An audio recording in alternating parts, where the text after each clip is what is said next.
बढ़ते आगे देवनागरी लिपि की बात करते हैं, जिसमें आपकी हिंदी लिखी जाती है और सारी भाषा में लिखी जाती है। हिंदी इसमें मूल है, प्रमुख है, जो आपकी देवनागरी लिपि में लिखी जाती है। देवनागरी लिपि को सबसे पहले कहां देखा गया? तो सबसे पहले इसका प्रयोग हुआ जयभट्ट के शिलालेखों में। कहां पर बेटा? शिलालेखों में। किसके शिलालेखों में? जयभट्ट के शिलालेखों। किसके शिलालेखों बेटा? जयभट्ट के शिलालेखों में सबसे पहले देवनागरी लिपि का लेखन देखने को मिलता है। देवनागरी लिपि का प्रयोग सबसे पहले कहां हुआ? जयभट्ट के शिलालेखों में। जयभट्ट कवि है, उनके शिलालेखों में देखने को मिलता है सबसे पहले देवनागरी लिपि का प्रयोग।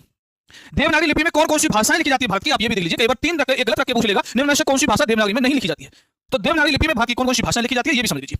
मराठी, नेपाली, संस्कृत यानी आधुनिक संस्कृत, पुरानी तो ब्राह्मी में, प्राचीन तो ब्राह्मी में ऋग्वेद की है। संस्कृत, हिंदी, कोंकणी, मगही, भोजपुरी, मैथिली। फिर से बोल रहा हूं मैं, मराठी, नेपाली, संस्कृत जो आधुनिक है, हिंदी, कोंकणी, मगही, भोजपुरी और मैथिली। ये देवनागरी लिपि में लिखी जाती है। ये देवनागरी लिपि में लिखी जाती है। सवाल यूपीएससी में देवनागरी लिपि की विशेषताओं से बन चुका है। तीन सही रख के गलत रख देगा, पूछेगा देवनागरी लिपि की इनमें से कौन सी विशेषता नहीं है। तो समझ लीजिए बेटा, देवनागरी लिपि की विशेषता है।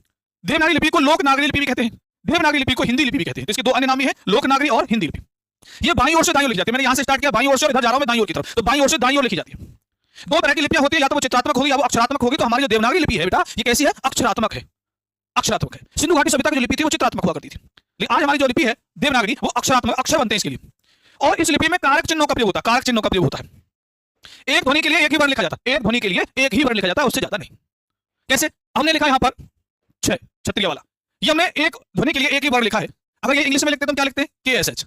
एक तो नहीं है, कई सारे वर्ण लिखने पड़ रहे हैं। हिंदी के लिए एक ध्वनि के लिए एक वर्ण लिखा जाता है, समझ लेना। जो बोला जाता है वही लिखा जाता है, जो बोला जाता है वही लिखा जाता है, जो बोला जाता है वही लिखा जाता है। रोमन में, अंग्रेजी में हम लिखते हैं नॉलेज या नोई ले लिए।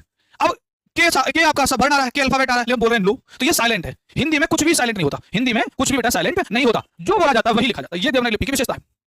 आरेखों से स्पष्टीकरण होता है। आरेखों से स्पष्टीकरण क्या मतलब हुआ? हम यहां पर लिख रहे हैं नीरज शर्मा, तो आरेख हमने लगाई यहां तक, शिरोरेखा बनाई, तो अलग अलग स्पष्टीकरण होता है। ठीक है, नीरज शर्मा। तो आरेखों से स्पष्टीकरण होता है, शिरोरेखा बनती है, शिरोरेखा बनाई जाती है। ये देवनागरी लिपि की विशेषता है। बात करते हैं आगे अन्य लिपियों की। अन्य लिपियों की बात करें तो मंडारी लिपि। मंडारी लिपि किस भाषा की लिपि है? तो बेटा चीनी भाषा की लिपि है। चीनी भाषा कैसी है? अक्षरात्मक है, चित्रात्मक है? बेटा चित्रात्मक है। फारसी लिपि, फारसी लिपि दाईं ओर से बाईं ओर लिखी जाती है, मतलब इधर से इधर लिखेंगे, दाईं ओर से बाईं ओर। और मुगलों के समय पर आदिकाल की भाषा कौन सी थी? तो बेटा वो फारसी थी, जो फारसी लिपि में लिखी जाती थी।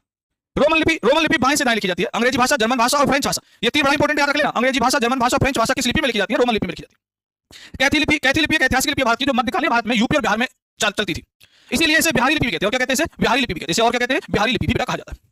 खरोष्टी लिपि प्राचीन लिपि है भारत की, दाईं ओर से बाईं ओर लिखी जाती थी। और अशोक के जो सहवाजगढ़ी और मनसेरा, दो अशोक स्तंभ है, सहवाजगढ़ी और मनसेरा, सहवाजगढ़ी और मनसेरा से अरमाई खरोष्टी लिपि देखने को मिलती है।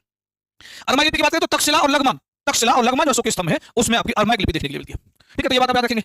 बात करें कुछ महत्वपूर्ण तथ्य की, तो भाषा के आधार पर राज्यों की पुनर्संरचना कब हुई? तो बेटा 1956 में। भाषा के आधार पर गठित प्रथम राज्य कौन सा था? तो आंध्र प्रदेश। हिंदी शब्द की उत्पत्ति फारसी प्रभाव से सिंधु शब्द से हुई है। किससे हुई है? सिंधु शब्द से हुई है, जो फारसी के प्रभाव में आकर के उसका नाम हिंदू हुआ और हिंदू से हिंदी बना। हिंदुस्तानी भाषा किसे कहते हैं? तो ये तीन भाषाएं मिलकर